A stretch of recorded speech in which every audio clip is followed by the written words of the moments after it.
عليكم ورحمة الله وبركاته.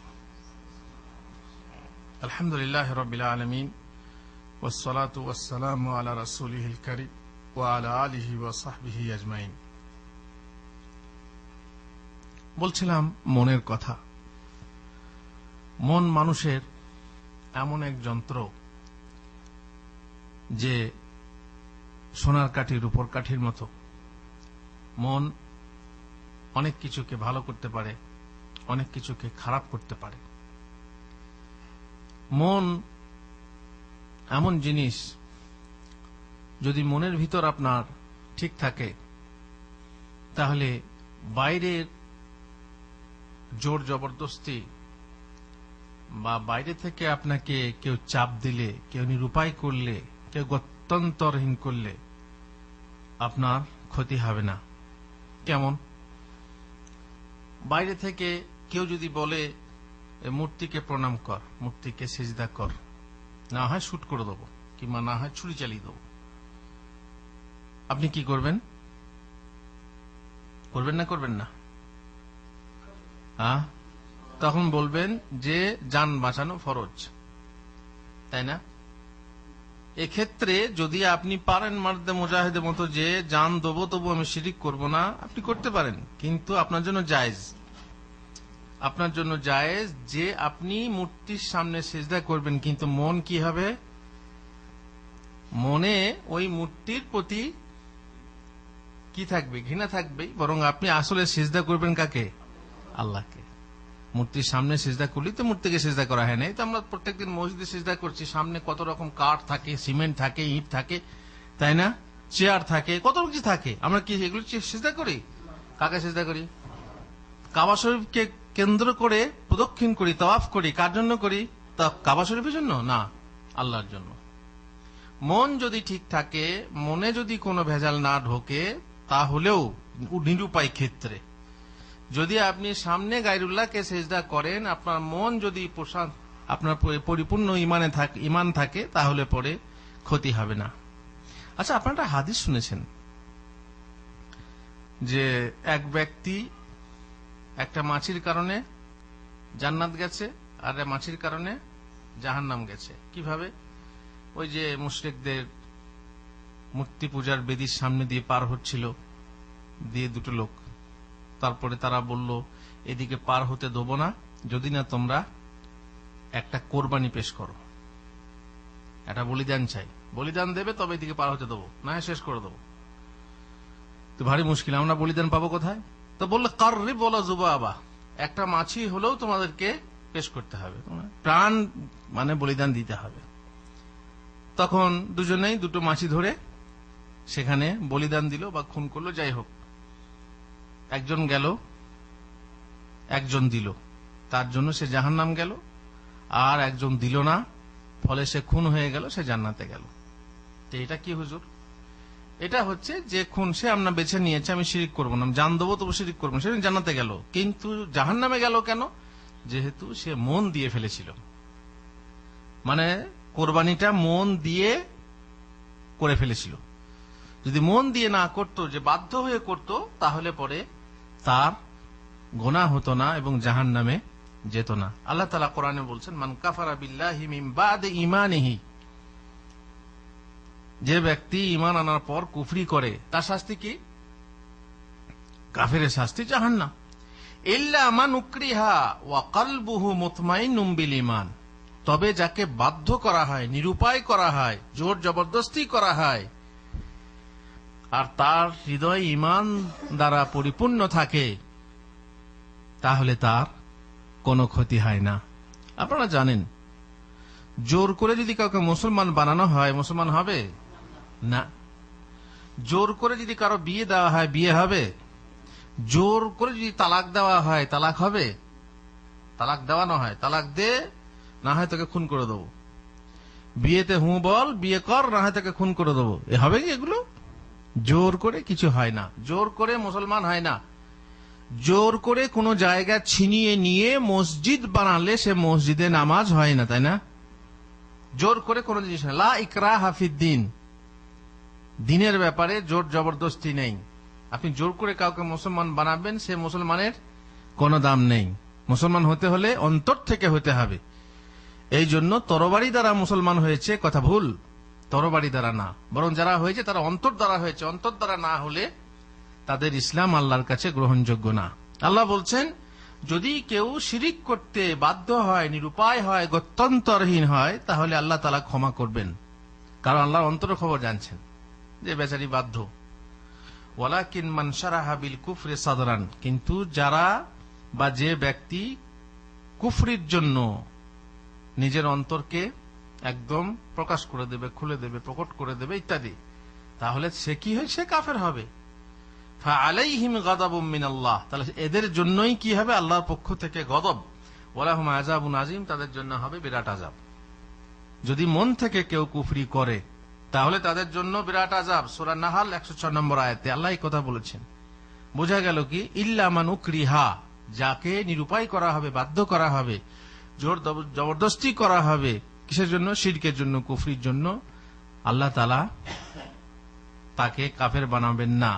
আল্লাহ তাআলা অন্তরের খবর জানেন, এই হচ্ছে কথা। এই জন্য হাদিসে রাসূলুল্লাহ সাল্লাল্লাহু আলাইহি ওয়াসাল্লাম বলছেন, ইন্নাল্লাহা তাজাওয়াজা আন উম্মতি আল খাতা ওয়ান নিসিয়ান ওয়া মাস্তুকরিহু আলাইহি, আল্লাহ তাআলা অতিক্রম করেছেন, মাফ করে দিয়েছেন কি? আমার উম্মতকে, উম্মতে মুহাম্মাদীকে মাফ করে দিয়েছেন কি? যদি কিছু ভুল করে তাহলে মাফ, ভুল করে বাই চান্স করে ফেলেছে তাহলে মাফ, ভুলে গিয়ে করে তাহলে মাফ, আর বাধ্য হয়ে করে তাহলেও মাফ। যদি কোনো কাজ বাধ্য হয়ে করে, শিরক হোক, কুফরি হোক, কাবিরা গুনাহ হোক, তাহলে কি হবে? মাফ হয়ে যাবে। আপনারা জানেন, যদি কাউকে ধর্ষণ করা হয়, কোন মহিলাকে ধর্ষণ করা হয়, পুরুষ ধর্ষণ হয় না? হয় না? শুনেছি পুরুষ ধর্ষণও হয়, জানি না কিভাবে হয়, আল্লাহ জানে। পুরুষকে যদি জোর করা হয় ব্যভিচার করার জন্য, তার মানে যৌনাঙ্গ স্ফীত হয় কি করে জানি না, কিভাবে জবরদস্তি হয় জানি না, হয়তো বা ধমক দিয়ে তুমি যদি না করো তাহলে পরে তোমাকে আমি করব, তারপরে হয়তো বাধ্য হয় করতে, হতে পারে। আর মহিলাকে ধর্ষণ করা কোনো ব্যাপারই নেই। মহিলাকে যদি ধর্ষণ করা হয় তাহলে মহিলার গুনাহ হবে, কিংবা পুরুষকে যদি ধর্ষণ করা হয় মহিলার পক্ষ থেকে, অবশ্য তাসলিমা নাসরিনরা পারবে, তাই না? তাহলে কি গুনাহ হবে? গুনাহ হবে না, কেননা সে বাধ্য, নিরুপায়। কিন্তু যদি সেখানেই মন হয়ে যায়, যেমন এক নেতা বলেছিল যে মহিলারা যদি ধর্ষণকে বাধা দিতে না পারে তাহলে উপভোগ করুক। কত বড় একটা অপমানকর কথা বলেছিল এক নেতা, অবশ্য পরে সে ক্ষমাও চেয়েছিল। বাধা দিতে না পারলে উপভোগ করো। এখন যদি সে বাধা দিতে পারলো না, তারপর সেই পুরুষের সঙ্গে উপভোগ করতে শুরু করলো, মন হয়ে গেল, মন মজা নিতে শুরু করলো, তাহলে গুনাহ হবে না? হবে না? তাহলে গুনাহ হবে। যে পরিমাণে মন চলে আসবে খালাস। কিন্তু যদি তার মন মোটেই না থাকে, মানে বাধ্য হয়ে, নিরুপায় হয়ে, বাঁধা অবস্থায়, এমন অবস্থায় যে তার কোনো উপায় নেই, সেই ক্ষেত্রে তার গুনাহ হবে না, এই কথা রাসূলুল্লাহ সাল্লাল্লাহু আলাইহি ওয়াসাল্লাম বলেছেন। এখন যদি কোনো বউ তার শ্বশুর দ্বারা ধর্ষিতা হয়, তাহলে সেই মেয়ে তার স্বামীর জন্য হারাম হবে না? হবে না? জোর জবরদস্তি করে, অবশ্যই জোর জবরদস্তি করে। বুঝতে পারছেন? মন দিয়ে করলেও হারাম হবে কি না, হালাল জিনিসটা হারাম হবে কি না, এ নিয়ে মতভেদ আছে ওলামাদের। মন দিয়ে করলে তবুও বলা হচ্ছে যে দলিল নেই, তবে কোনো হালাল জিনিসকে হারাম করতে পারে না, স্বামী স্বামীই থাকবে। এখন জোর জবরদস্তি করে যদি কেউ করে, ধর্ষণ করে কোনো শ্বশুর তার বউকে, তাহলে তার ছেলের জন্য ওই বউ হারাম হবে না? হারাম হবে না। তার কারণ সে নিরুপায়, সে তার কোনো উপায় ছিল না, তাকে বাধ্য হয়ে ঘরের ভিতরে তাকে এইভাবে ধর্ষণ করেছে, এই জন্য সে স্বামীর জন্য হারাম হয়ে যাবে তা না, হতে পারে না। যেহেতু জোর করে কোনো জিনিস আল্লাহর কাছে ধরা হয় না, গ্রহণযোগ্য হয় না, জোর করে করা হয়েছে, সেহেতু এটা তার স্বামীর জন্য সে মহিলা হারাম হবে না। রোজার ব্যাপারও তাই, রোজার ব্যাপারও তাই। রোজা যদি আপনাকে জোর করে বলে খা, নে পেপসি খা জোর করে, না আমি রোজা রেখেছি, না খা না মেরে দেবো। তো আপনি জোর করে খাওয়ায় তো কি করবেন আপনি? তেমনি ভুল করে যদি খেয়ে ফেলেন আপনি, তেমনি হ্যাঁ যদি ভুল করে, এমন তো মশলা আছে স্ত্রী সহবাস যদি কেউ ভুল করে করে ফেলে, অনেকে বলে স্ত্রী সহবাস ভুল করে কি করে হয়, অনেকে প্রশ্ন করে ভুল করে কি করে হয় তো জানেন আপনারা। যদি মনে করুন প্রথম রোজার দিন কিংবা হয়তো সফরে আছেন, এ সময় আপনি ঘুমের ঘোরে আছেন, স্বামী স্ত্রী শুয়ে আছেন, এমন সময় হতে পারে কারো যদি হয়ে যায় ভুল, এটা মশলা যদি ভুল করে হয়ে যায় তাহলে রোজা নষ্ট হবে না, রোজা নষ্ট হবে না। এখন স্ত্রী যদি রোজা অবস্থায় যদি স্ত্রীকে জবরদস্তি করা হয় তাহলে স্ত্রীকে কাফারা লাগবে না, কারণ সে নিরুপায়। স্বামী স্ত্রী এখানে বাধা দেওয়া কঠিন। এখন স্বামী মানবে না, স্বামী রোজা সে তো নষ্ট করছে, তাকে কাফারা লাগবে, তাই না? তার কাফারা তো জানেন কি? হ্যাঁ, একটা রোজা নষ্ট করার জন্য 60 খানা রোজা রাখতে হবে, 60, 2 মাস। আর না পারলে কি করতে হবে? 60 জন মিসকিন খাওয়াতে হবে। এ তো শাস্তি আছে, কিন্তু স্ত্রীকে লাগবে না, কেননা সে বাধ্য ছিল, তার মানে নিরুপায় ছিল। এই জন্য তাকে কি করা হবে? তাকে মাফ করা হবে। আল্লাহ তাআলা বলেছেন, লা ইউআখিযুকুমুল্লাহু বিল্লাগবি ফি আইমানিকুম ওয়ালাকিন ইউআখিযুকুম বিমা কাসাবাত কুলুবুকুম ওয়াল্লাহু গাফুরুন হালিম। সূরা বাকারা 225 নম্বর আয়াত। অনেক সময় আমরা কসম খাই, যে কসমগুলোকে লাগু বলা হয়। লাগু মানে যেগুলো হচ্ছে ফলস, যাকে বলা হয় ফলস কথাবার্তা। আমাকে যে হ্যালো মুদির মজুদ, লা ওয়াল্লাহি মজুদ, এখানে লা ওয়াল্লাহি মানে না, আল্লাহর কসম মজুদ নেই, এখানে আল্লাহর কসম উদ্দেশ্য না।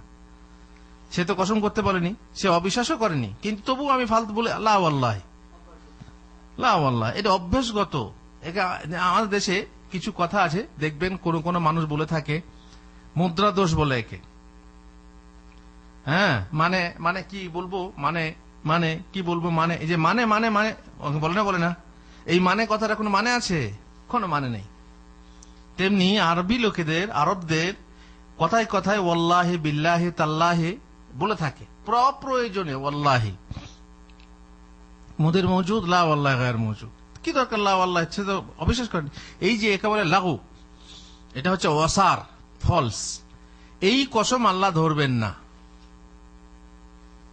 হ্যাঁ, দাম্মাম যাবেন, লা ওয়াল্লাহি মা বড়, আল্লাহর কসম আমি যাব না। তারপরে আপনাকে যে আপনি সুযোগ হলো আপনি গেলেন, কাফারা লাগবে? কাফারা লাগবে না। কেন? আপনি যে কসমটা করেছিলেন সেটা সেই কসম ছিল না যে কসম করা হয় যে আমি যাবই না। উদ্দেশ্য কি? এই যে মুদ্রা দোষে আপনি বলে ফেলেন লা ওয়াল্লাহি মা বড়, হ্যাঁ, এই কসম আল্লাহ ধরবেন না। আল্লাহ তাআলা বলেন, লা ইউআখিযুকুমুল্লাহু বিল্লাগবি ফি আইমানিকুম ওয়ালাকিন ইউআখিযুকুম বিমা কাসাবাত কুলুবুকুম। হ্যাঁ, অন্তর থেকে যে কসম তোমরা করো আল্লাহ ধরবেন, ছাড়বেন না। আল্লাহর কসম আমি দাম্মাম যাব না। তারপরে আপনি গেলেন, কি করতে হবে তাহলে? আল্লাহ ধরবেন, তাহলে কাফারা লাগবে, তাই না? কাফারা কি? হ্যাঁ, কাফারা কি? কাফারা হলো গোলাম আজাদ। গোলাম আজাদের ব্যাপার ছেড়ে দেন, নেই। তাহলে কি করতে হবে? 10টা মিসকিনকে খানা খাওয়াতে হবে এক বেলা, অথবা সবাই 1 কিলো করে চাল দিলেই হবে 10 জনকে, কিংবা 10 জনের চাল 1 জন 2 জন 3 জনকে দিলে চলবে। আর না হয় কাপড় দিতে হবে, একটা লুঙ্গি একটা গেঞ্জি দিতে হবে। কোনটা সহজ? খানা খাওয়ানোটা সহজ না সবাই 1 কিলো চাল সহজ, না একটা লুঙ্গি গেঞ্জি সহজ? হ্যাঁ, নিশ্চয়ই। সস্তাটা সবাই বোঝে, সস্তাটাই দেন। যদি আপনি না পারেন, তার মানে এখানে পারার ব্যাপারটা কি হলো? তাহলে খাওয়া দিতে না পারেন। যদি খাওয়ার দিতে না পারেন, খাদ্য দান না করতে পারেন, 10.25 কত কেজি হচ্ছে? 12.5 কিলো বোধ হয়।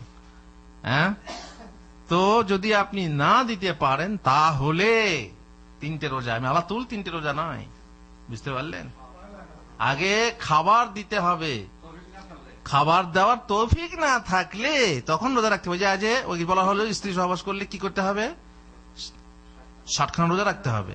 আগে রোজা রাখতে হবে। শক্তি থাকলে আপনার খাবার দেওয়া হবে না।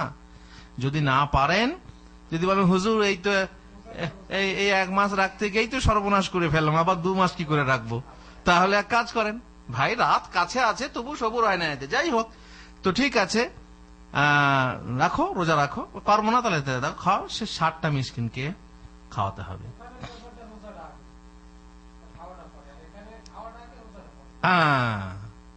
এখানে উল্টো, এখানে হচ্ছে যদি আপনি খাবার দিতে না পারেন তাহলে 3টে রোজা,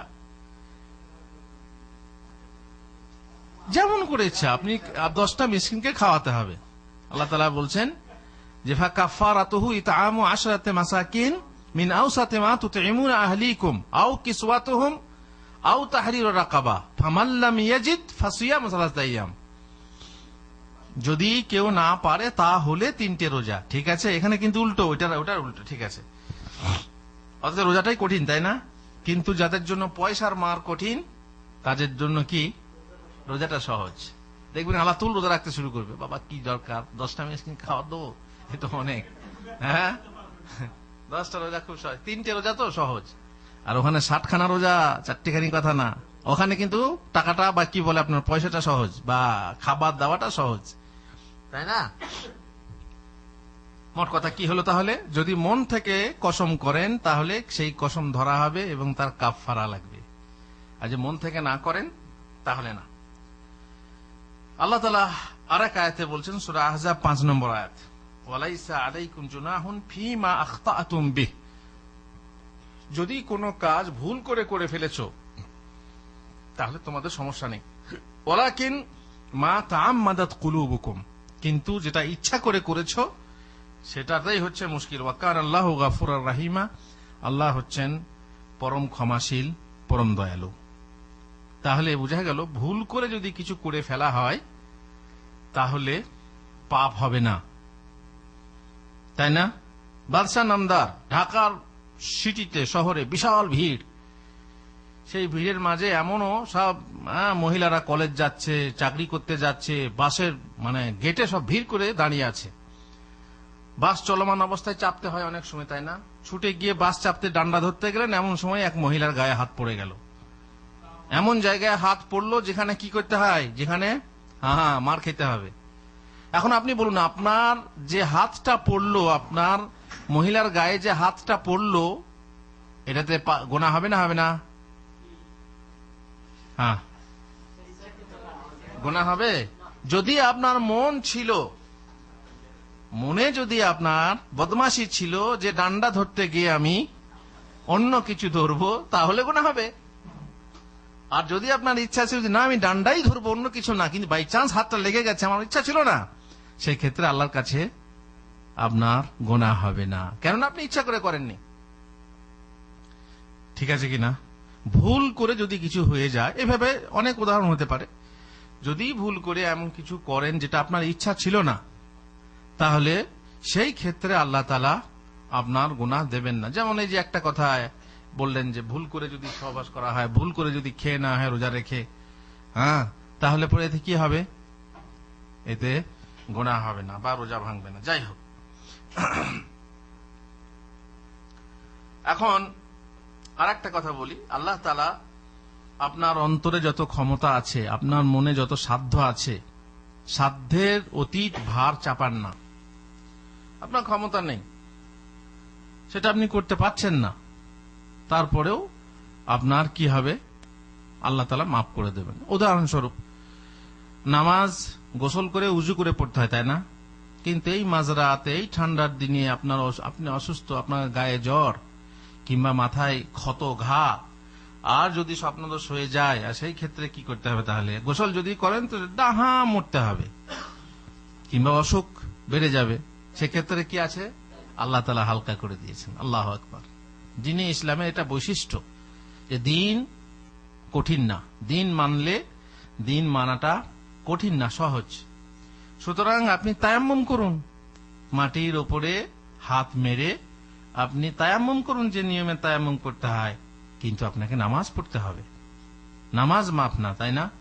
নামাজ কোন কোন সময়ে মাফ? কোন সময়ে মাপ? 3 সময়ে নামাজ মাপ। যদি আপনি বলেন আমি শিশু, নাবালক, ঠিক আছে, নামাজ ফরজ না। যদি বলেন আমি পাগল, মজনুন, আমি পাগল, তাহলে পাগলের জন্য নামাজ মাপ। আর যদি আপনার মাসিক হয়, তাহলে ঋতুমতী মহিলা মাসিক হলে পরে, কিংবা প্রসবোত্তর যে খুন আসে বাচ্চা হওয়ার পরে, সেই ক্ষেত্রে আপনার নামাজ মাফ। তাছাড়া তো নামাজ মাফ না। আর যদি আপনি মার ফুর্তি মার্কা ফকির হন বা পীর হন, তাহলে যেন আপনার জন্য নামাজ মাফ, তাই না? হায় হায় হায়, এরা বলে যে এদের জন্য মারফতি পেয়ে গেছে, এরা মারফতিতে গিয়ে না না না, এরকম কোন নিয়ম নেই যে এমন পীরের জন্য, এমন বুজুর্গের জন্য নামাজ মাফ। নামাজ মাফ না। নাপাক অবস্থাতেও নামাজ পড়তে হবে। আপনি নড়াচড়া করতে পারেন না, তাও নামাজ পড়তে হবে। যতক্ষণ আপনার জ্ঞান আছে আপনাকে নামাজ পড়তে হবে, কিন্তু আপনার যতটা ক্ষমতা ততটা করবেন। বাকি আপনাকে দাঁড়িয়ে পড়তে হবে না, উঠবোস করতে হবে না, কিছু আপনি পাচ্ছেন না আপনাকে করতে হবে না। সুতরাং লা ইউকাল্লিফুল্লাহু নাফসান ইল্লা উসআহা, সাধ্যের অতীত আল্লাহ কাউকে ভার দেন না। লাহা মা কাসাবাত ওয়া আলাইহা মাকতাসাবাত, যে মানে জীবন বা যে মানুষ যে কাজ করে, ভালো কাজ করলে নিজের জন্য করবে, আর খারাপ কাজ করলে নিজে শাস্তি ভোগ করবে। তারপরে আল্লাহ বলছেন রাব্বানা লা তুআখিযনা, আমাদেরকে বলতে বলছেন রাব্বানা লা তুআখিযনা, হে আল্লাহ আমাদেরকে ধরো না, ইন নাসিনা, যদি আমরা ভুল করি, আও আখতানা, কিংবা ভুলে গিয়ে থাকি বা ভুল করে থাকি, ভুলে গিয়ে থাকি অথবা ভুল করে থাকি। রাব্বানা ওয়ালা তাহমিল আলাইনা ইসরান, হে আমাদের প্রতিপালক আমাদের উপরে সেই বোঝ, সেই ভার অর্পণ করো না, কামা হামালতাহু আলাল্লাযিনা মিন ক্বাবলিনা, যেমন আমাদের পূর্ববর্তী লোকেদের উপরে বহু শক্ত শক্ত কঠিন কঠিন বোঝা চাপানো হয়েছিল, যেগুলো মানা খুব কঠিন ছিল। তওবা করার জন্য কি করতে হতো? আত্মহত্যা করতে হতো। তারপরে যদি গায়ে মদ পড়ে যেত, যদি গায়ে পড়ে যেত কি হতো? কাঁচি দিয়ে কাটতে হতো, গোশত কেটে ফেলতে হতো, ইত্যাদি কঠিন ছিল, অনেক কিছু কঠিন ছিল। আর আমাদের জন্য কি করা হয়েছে? আল্লাহ তুমি আমাদের জন্য সহজ করে দাও। রাব্বানা ওয়ালা তুহাম্মিলনা, আল্লাহ তুমি আমাদের উপরে চাপাইও না,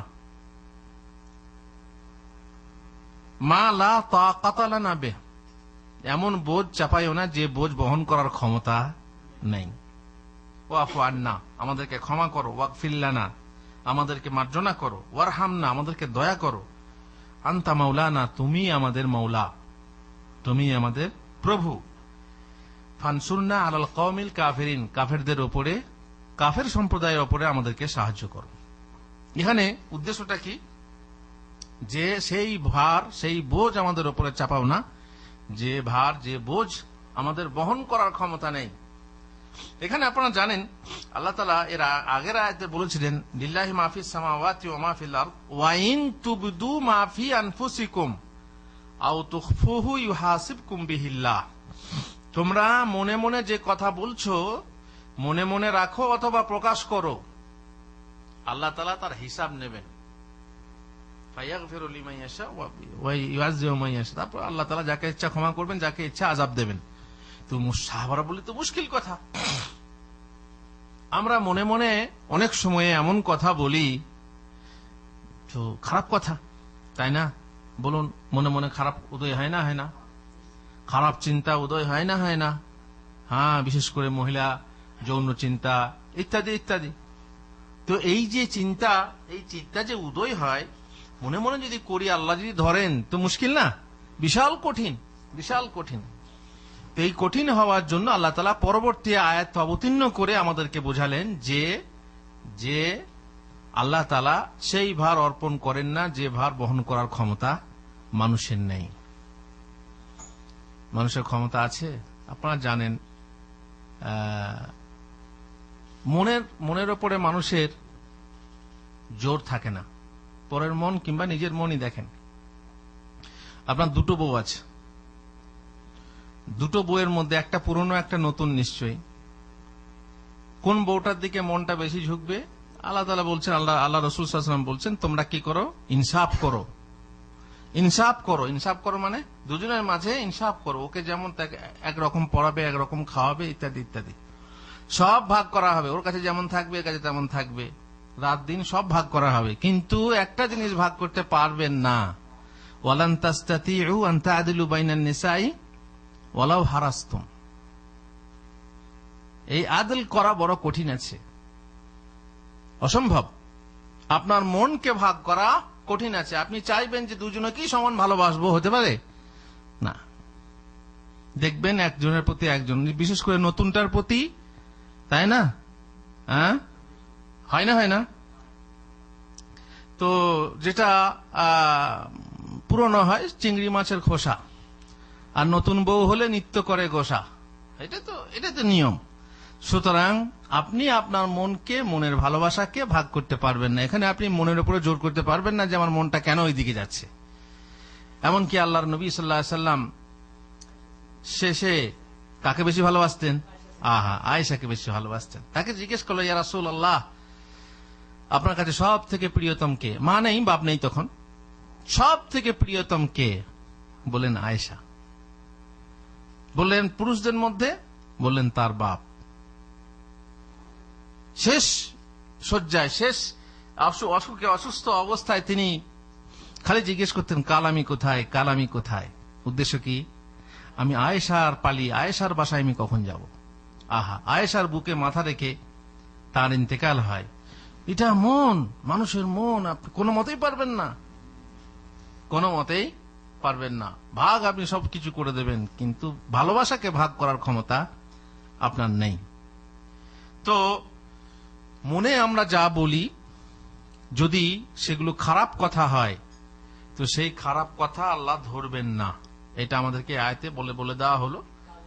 যতক্ষণ না কাজে পরিণত করেছি। মনে মনে কুচিন্তা যদি হয়, মনে মনে যদি আপনি কাউকে বউ বানান, মনে মনে যদি আপনি কাউকে শয্যা সঙ্গিনী বানান, মনে মনে যদি আপনি, এগুলো করা উচিত না, কিন্তু হয়ে যেতে পারে, আসতে পারে, তাহলে কি হবে জানবেন যে ক্ষতি হবে। আমি এখানে একটা মশলা বলে দিচ্ছি, অবশ্য অনেকে খারাপ মনে করবেন। যদি আপনি স্ত্রী মিলন করার সময়ে আপনি নিজের স্ত্রী মিলন করছেন, কিন্তু মনে মনে ভাবছেন আমি অমুকের সাথে মিলন করছি, মনে মনে, তাহলে কি হবে? এটা ওলামারা বলছেন এটা ব্যভিচার হবে। বুঝতে পারছেন? একজনের প্রশ্ন ছিল, এক মহিলার প্রশ্ন ছিল যে আমার স্বামী একদম কুৎসিত, বিভৎস চেহারা, সে যখন আমার সামনে আসে আমার সবকিছুই শেষ হয়ে যায়।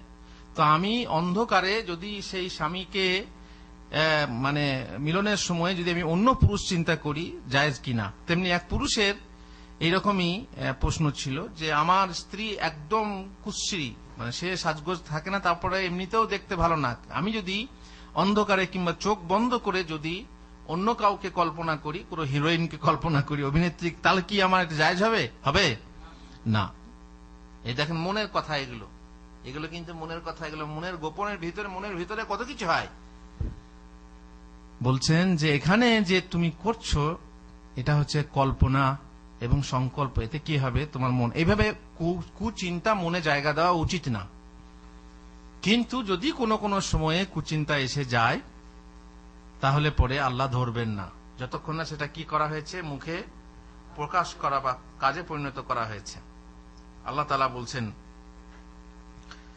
ওয়াল্লাযীনা আমানু ওয়া আমিলুস সালিহাতি লা নুকাল্লিফু নাফসান ইল্লা উসাহা। যারা ঈমান এনে নেক আমল করে তাদের জন্য পুরস্কার আছে, তবে আমি সাধ্যের অতীত কাউকে ভার দিই না। উলাইকা আসহাবুল জান্নাতি হুম ফিহা খালিদুন। তারা হচ্ছে জান্নাতবাসী, তারা সেখানে চিরস্থায়ী থাকবে। সূরা আরাফ 42 নম্বর আয়াত। আল্লাহ অন্য এক আয়াতে বলেছেন, ওয়ালা নুকাল্লিফু নাফসান ইল্লা উসাহা। সাধ্যের অতীত আল্লাহ তাআলা কাউকে বেশি ভার দেন না, বা আমি বেশি ভার, সাধ্যের অতীত কাউকে ভার দিই না। এটা হচ্ছে সূরা মুমিনুন 62 নম্বর আয়াত। রাসূলুল্লাহ সাল্লাল্লাহু আলাইহি ওয়াসাল্লাম হাদিসে বলেছেন, ইন্নাল্লাহা তাআলা তাজাওয়াজা লি উম্মতি আম্মা হাদ্দাসাত বিহি আনফুসুহা। আম্মা হাদ্দাসাত বিহি আনফুসাহা, তার মানে আমার আল্লাহ তাআলা আমার উম্মতকে মাফ করে দিয়েছেন, অতিক্রম করেছেন যে মনে মনে যে সমস্ত কথা বলে, খারাপ কথা, যেগুলো পাপ চিন্তা, পাপের কথা, মাফ করে দিয়েছেন। মালাম তাতাকাল্লাম বিহি, যতক্ষণ না সে মুখে বলেছে, আও তাআমালা বিহি, অথবা কাজে পরিণত করেছে। পরিষ্কার একটা হাদিসের কথা। সুতরাং বুঝতেই পাচ্ছেন যে মনের পাপ চিন্তা আল্লাহ তাআলা ধরবেন না, কিন্তু চিন্তাকে স্থান দেওয়া উচিত না। ওই যে বললাম, আপনি যদি এই সময় মনে করেন যে অমুককে আমি করছি, তাহলে পরে কি হবে? সেখানে পাপ হয়ে যাবে, গুনাহ হবে। যদি আপনি কোনো সময়ে কুচিন্তা মনে চলে আসে, ব্যভিচার করছেন, কিংবা মনে মনে তালাক দিচ্ছেন বউকে, তালাক দেবো, তোকে তালাক, মনের ভিতরে কি, মুখে না, কিংবা যদি কোনো কুফরি চিন্তা করেন, তাহলে পরে জেনে রাখবেন এগুলো ধর্তব্য হবে না। এক ভাই বলছেন মাঝমাতেই আমাকে এসে বলছেন যে হুজুর, মনে মনে আমার চিন্তা হয় অনেক সময় যে মুসহাফকে অসম্মান করি, মনে হয় পা দিই কিংবা এ মনে মনে হয়। তো এগুলো শয়তানি ওয়াসওয়াসা, কারণ মনের পেছনে আবার কে আছে? শয়তান আছে। এই শয়তান ওয়াসওয়াসা দেয়। আল্লাহ জি ইউয়াসবিসু ফি সুদুরিন নাস মিনাল জিন্নাতি ওয়ান নাস। এক সমস্যা, মন তো মনই, তার উপরে পেছনে কে আছে? শয়তান ওয়াসওয়াসা দেয়। এই ওয়াসওয়াসা যখন দেয়, তখন মনের ভিতরে আপনার কি হয়? এইরকম কুচিন্তা আসতে পারে। তো যতক্ষণ না আপনি তালাক বলেছেন, ততক্ষণ তালাক হবে না। যতক্ষণ না আপনি ব্যভিচার করেছেন, ততক্ষণ ব্যভিচার হবে না। যতক্ষণ না আপনি কুফরি কথা মুখে বলেছেন, ততক্ষণ, বা কাজ করেছেন, ততক্ষণ কুফরি হবে না। আবু হুরায়রা রাদিয়াল্লাহু তাআলা বলছেন, যা নাসুম মিন আসহাবি রাসূলুল্লাহ সাল্লাল্লাহু আলাইহি ওয়াসাল্লাম নবী সাল্লাল্লাহু আলাইহি ওয়াসাল্লাম ফাসালু। রাসূলুল্লাহ সাল্লাল্লাহু আলাইহি ওয়াসাল্লাম সাহাবাদের একদল তার কাছে এসে জিজ্ঞেস করলেন, ইন্না নাজিদু ফি আনফুসিনা মা ইয়াতাআযামু আহাদুনা ইয়াতাকাল্লাম বিহি। আমাদের মধ্যে কেউ কেউ তার মনের ভিতরে এমন এমন কথা পায়, যে কথা মুখে বলতে, উচ্চারণ করতে বিশাল মনে করে, তার মানে বিশাল কঠিন ব্যাপার, বড় গুনার কাজ। রাসূলুল্লাহ সাল্লাল্লাহু আলাইহি ওয়াসাল্লাম বললেন, আওয়া কাদ ওয়াজাতুমু, তোমরা কি এরকম মনে মনে পাও? কালু নাম, হ্যাঁ এরকম আমরা পাই। রাসূলুল্লাহ সাল্লাল্লাহু আলাইহি ওয়াসাল্লাম বললেন, যাকা সারিহুল ঈমান, এটাই হচ্ছে স্পষ্ট ঈমান। তার মানে ঈমান থাকলে এই শ্রেণীর ওয়াসওয়াসা স্বাভাবিক, কারণ মন তো আছে, তার উপরে শয়তান পেছনে আছে। দেখেন এক শ্রেণীর কথা দেখেন, আবু হুরায়রা থেকে বর্ণিত, রাসূলুল্লাহ সাল্লাল্লাহু আলাইহি ওয়াসাল্লাম বলেছেন, লা ইয়াজালুন নাসু ইয়াতাসাআলুন হাত্তা ইউকাল হাযা খালকুল্লাহ আও খালাকাল্লাহুল খালকা ফামান খালাকাল্লাহ। মানুষ এইভাবে কুচিন্তা করতেই থাকবে, ভাবতে থাকবে, এটা আল্লাহ সৃষ্টি করে, আল্লাহ সৃষ্টি করেছে, এটা আল্লাহ, সব আল্লাহকে সৃষ্টি করেছে। আসমান, জমিন, পাহাড়, পর্বত, তারকা, সূর্য, চন্দ্র, সব আল্লাহ সৃষ্টি। সব কে সৃষ্টি করেছে? আল্লাহ সৃষ্টি করেছেন। কিন্তু আল্লাহকে কে সৃষ্টি করলো? এরকম প্রশ্ন আসে না মনের ভেতরে? যখন শেষকালে এই প্রশ্ন আসবে মনের ভেতরে, তখন কি বলো? ফামান ওয়াজাদা মিন যালিকা শাইয়ান ফালিয়াকুল আমানতু বিল্লাহি ওয়া রাসূলিহি। যখন এই চিন্তায় পৌঁছে যাবে, তখন সে যেন বলে, আমি আল্লাহ এবং তার রাসূল সমূহের প্রতি ঈমান এনেছি। ব্যাস, এটা হচ্ছে ঈমানের ব্যাপার। এখানে শুধু ঈমান, বিশ্বাস রাখতে হবে। আল্লাহ কিভাবে এলো বা এলেন, বা আল্লাহ কে কে সৃষ্টি, এসব প্রশ্ন মনেই আনা হবে না। ঠিক আছে? যেমন আপনি চিন্তা করতে পারেন 5 লাখ, 10 লাখ, তার নিচে কি, তার নিচে কি, করতে করতে করতে 100 নিচে কি, 99 করতে করতে 10-এর নিচে কি, 9, তার নিচে 8, তার নিচে 7, তার নিচে 6, তার নিচে 5, তার নিচে 4, তার নিচে 3, তার নিচে 2, তার নিচে 1, তার নিচে 0, তার নিচে 0, তার নিচে 0, তার নিচে 0, আর আছে কিছু? ব্যাস, স্টপ, এখানে শেষ। তেমনি সব কিছু চিন্তা করেন আপনি, আল্লাহর সৃষ্টি নিয়ে আপনি চিন্তা করেন, কিন্তু আল্লাহকে নিয়ে, যে আল্লাহকে কে সৃষ্টি করলো, এরকম চিন্তা খবরদার মনে আনবেন না। যখনই মনে আসবে এই শ্রেণীর চিন্তা, আর সত্যি কঠিন চিন্তা, তখন আপনি কি বলবেন? আমানতু বিল্লাহি ওয়া রাসূলিহি। মন এমন, যদি ভুল করে কিছু করে, যদি ভুল করে কিছু ভালো কাজ বা খারাপ কাজ করে, যদি খারাপ কাজ করে তার গুনাহ হবে না। আর যদি ভুল করে কোনো ভালো কাজ করে, অথচ সেটা ভালো কাজ নয়, তাহলে তার সওয়াব হবে। কেমন? আপনি একটা কাজ করলেন, যে কাজটা করা আসলে শরীয়তে নেই, বিদআত, কিন্তু আপনি মনে করলেন যে এটা সুন্নত। আল্লাহ সওয়াব দেবেন না দেবেন না? আল্লাহ সওয়াব দেবেন। কিসের জন্য? এই যে মনটার জন্য, আপনি জানেন না। অবশ্য জেনে শুনে করলে আলাদা কথা, জেনে শুনে কেউ বিদাত করলে আলাদা কথা, তাই না? যে সে জানছে, কিন্তু না জেনে যদি কোনো বিদাত কেউ করে এবং সে মনে করে যে এটা সুন্নত বা এটা করতে হয়, তাহলে আল্লাহ তাআলা তার অন্তর দেখে সওয়াব দেবেন। যেমন একটা হাদিসে আছে যে যদি কোনো বিচারক বিচার করে, জেনে শুনে বিচার করলো, না জেনে না, না জেনে না, জেনে শুনে বিচার করলো, কিন্তু সে বিচারটা আসলে ভুল হলো, ভুলে হওয়ার জন্য তার পাপ হবে না? হবে না? পাপ হবে না, বরং সে একটা নেকি পাবে।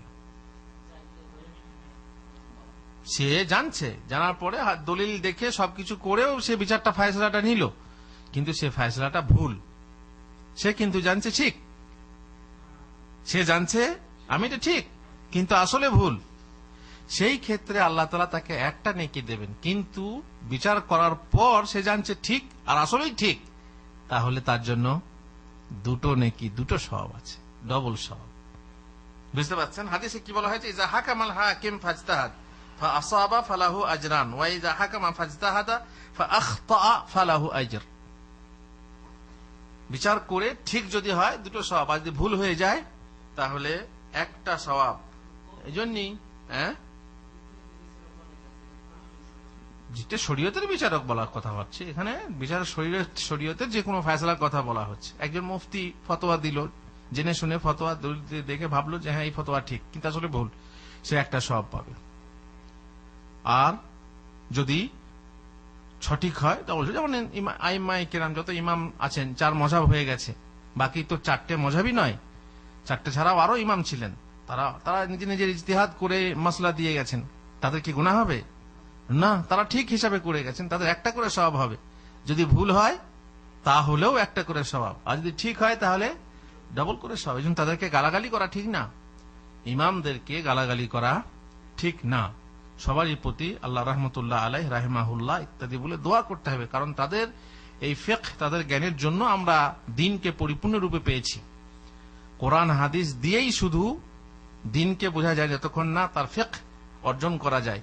এই জন্য আমরা ফিকহকে অমান্য করি না, আমরা ইজমা অমান্য করি না, কিয়াস অমান্য করি না। আমরা অমান্য করি কি? সহিহ হাদিস থাকতে আমরা কারো ইজতিহাদ মানি না, সহিহ হাদিস থাকতে আমরা সহিহ হাদিসকে বাদ দিয়ে কারো মতকে অন্ধভাবে গ্রহণ করি না। সহিহ হাদিস থাকতে আমরা ইজমা নিই না, সহিহ হাদিস থাকতে আমরা কিয়াস মানি না। এই হচ্ছে আমাদের পথ। সুতরাং বুঝতে হবে, অনেকে বলে যে এরা কিয়াস ইজমা কিচ্ছু মানে না, ফিকহ মানে না, শুধু কোরআন হাদিস দিয়ে মানে। তবে এটা দলিল কি বলো, লাফিয়ে মানে মনে করে কি যে এরা একদম জাহেল।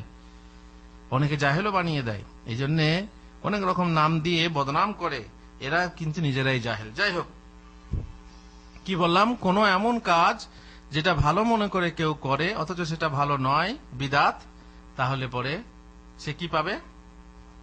সব পাবে। কটা? একটা হাদিস আছে, আবু সাইদ খুদরি বলছেন, খারাজা রাজুলানি ফি সাফারিন ফাহাদারাতিস সালাহ। 2 ব্যক্তি সফরে বের হলো, নামাজের সময় হলো, লাইসা মাহুমা মা, তাদের কাছে পানি ছিল না, ফাতায়াম্মামা সাঈদান তাইয়িবান ফাসাল্লায়া, তা পাক মাটি দিয়ে দুজনেই তায়াম্মুম করলো, দুজনেই নামাজ পড়লো। তারপরে কিছুক্ষণ পরে পানি পেল। আপনারা বলুন তো কি করবেন? তায়াম্মুম করে নামাজ পড়েছেন, এবার পানি পেয়েছেন, উযু নষ্ট হয়ে গেল, তাই না? তায়াম্মুম করার পর যখনই পানি দেখলেন আপনার তায়াম্মুম নষ্ট, এবার নতুন করে কি করতে হবে? উযু করতে হবে। যদি কিছু করেন তাহলে এখন আপনি উযু করে নতুন করে নামাজ পড়বেন না নামাজ হয়ে গেছে? এদের মধ্যে একজন করলেন কি, আহাদুহুমা সালাহ, একজন নামাজ ফিরিয়ে পড়লেন, মানে উযু করে, ওয়ালাম ইউঈদিল আখারা, দ্বিতীয়জন বললেন আমি তো নামাজ পড়ে ফেলেছি, আমার নামাজ হয়ে গেছে। ঠিক না? নামাজ হয়ে গেছে। যেমন কেবলা, মরুভূমিতে গেলেন, বুঝতে পারলেন না যে কোন দিকে মেঘ, কেবলা কোন দিকে। বিশেষ করে সৌদি আরবে বোঝা মুশকিল, তাই না? আমাদের দেশে তো পশ্চিম মুখ বোঝা খুব সহজ, এখানে কেবলা মুখ বোঝা খুব কঠিন। এখন নামাজ পড়লেন, পরে বোঝা সূর্য বেরোতম, বোঝা গেল আরে নামাজ তো গড়বড় হয়ে গেছে, পেছন দিকে মুখ করে নামাজ পড়েছি। নামাজ কি ফিরিয়ে পড়তে হবে? নামাজ হয়ে গেছে, নামাজ হয়ে গেছে। এখন দুই সাহাবী দুই রকম আমল করলেন। তারপরে রাসূলুল্লাহ সাল্লাল্লাহু আলাইহি ওয়াসাল্লামের কাছে এসে দুজনেই উল্লেখ করলেন যে আমি তো নামাজ ফিরিয়ে পড়িনি, আর উনি নামাজ ডবল করে পড়েছেন। রাসূলুল্লাহ সাল্লাল্লাহু আলাইহি ওয়াসাল্লাম তার জন্য বললেন যে ফিরিয়ে পড়েননি, আসাবতাস সুন্নাহ, তুমি সুন্নাহ অনুযায়ী আমল করেছো, বা তোমার আমলটা সুন্নাহর সপক্ষে হয়েছে। ওয়া আজজাআতকা সালাতুক, তোমার নামাজও যথেষ্ট হয়েছে। আর যে ব্যক্তি নামাজ উযু করে নতুন করে নামাজ পড়েছিলেন, তাকে বলা হলো লাকাল আজরা মাররাতাইন, লাকাল আজরু মাররাতাইন, তোমার জন্য ডবল সওয়াব। কোনটা ভুল কোনটা ঠিক? কোনটা ভুল কোনটা ঠিক হলো? এখন যে ফিরিয়ে নামাজ পড়লো তাকে বলা হলো তোমার জন্য ডবল সওয়াব। হ্যাঁ, কোনটা ঠিক কোনটা ভুল? সুন্নাত যেটা সেটাই ঠিক। তাহলে সুন্নাত যেটা সেটাই ঠিক, তাহলে এর জন্য ডবল সওয়াব কেন? কারণ সে মনে জানতো এটাই ঠিক, এই জন্য দুইবার নামাজ পড়লো, দুইবার নামাজের সওয়াব পাবে। কিন্তু যখন আপনারা জানলেন যে নামাজ পড়ে নিলে তারপর পানি পেলে আর নামাজ পড়তে হয় না, এখন যদি আপনি ডবল সওয়াব নেওয়ার জন্য একবার নামাজ পড়লেন, আবার নামাজ পড়লেন, সওয়াব পাবেন? আর হবে না, কারণ এখন জানছেন সঠিক কোনটা, সুন্নাত কোনটা। না জেনে যখন কোনো আমল করবেন ভালো মনে করে, তখন সেই আমলের সওয়াব পাবেন। কিন্তু জেনে শুনে যখন আপনি জানবেন যেটা বিদআত, তখন ভালো মনে করে করি, পাবেন আপনি না। তখন বলা হবে কুল্লু বিদআতিন দালালাহ, সুন্নতের খেলাফ যেটাই হচ্ছে মানে ভুল, সেটা কি? কুল্লু বিদআত, প্রত্যেক বিদআত, আর বিদআত হচ্ছে দালালাহ, দালালাহ হচ্ছে জাহান্নামের পথ। ঠিক আছে?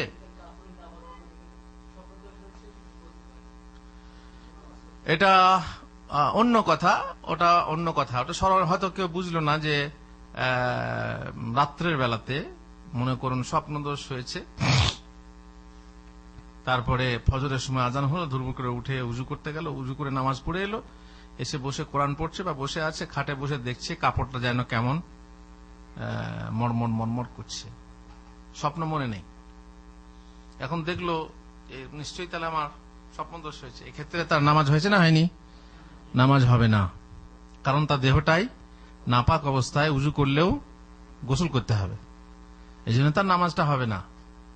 পক্ষান্তরে যদি একজন লোক নামাজ টামাজ পড়ে যখনই খাটে বসলো, দেখলো তার লুঙ্গির এক প্রান্তে পায়খানা লেগে আছে, এইভাবে লাগে, গন্ধ তো পায়খানা, নামাজ হয়েছে না হয়নি? হ্যাঁ, নামাজটা হয়ে গেছে। কেন? তার শরীর পাক কিন্তু বাইরের কাপড় না পাক, কিন্তু সে জানতো না, অজান্তে করে ফেলেছে। অজান্তে করে ফেলার ফলে তার সেটা কি হয়ে যাবে? মাফ হয়ে যাবে। বুঝতে পারছেন? মাফ হয়ে যাবে। এখন সেটা কি করা যাবে? তখন আর তাকে বলা যাবে না, তার কারণ তার আল্লাহ তাআলা করে নিয়েছেন, আল্লাহ মাফ করে দিয়েছেন। সে অজান্তে পড়ে ফেলেছে নামাজ, অজান্তে কাজ হয়ে গেছে। এই হলো মোটামুটি আজকের মনের কথা। ইনশাআল্লাহ পরবর্তীতে আরো অনেক কিছু মনের কথা আছে, আপনাদেরকে বলবো। আল্লাহ তাআলা আমাদেরকে তৌফিক দেন আমাদের মনকে ঠিক করার জন্য, আর সঠিক জিনিস জেনে ও মেনে চলার তৌফিক দেন। আল্লাহুম্মা আমিন। ওয়া সাল্লাল্লাহু আলা নবিয়িনা মুহাম্মদ ওয়া আলা আলিহি ওয়া সাহবিহি আজমাইন।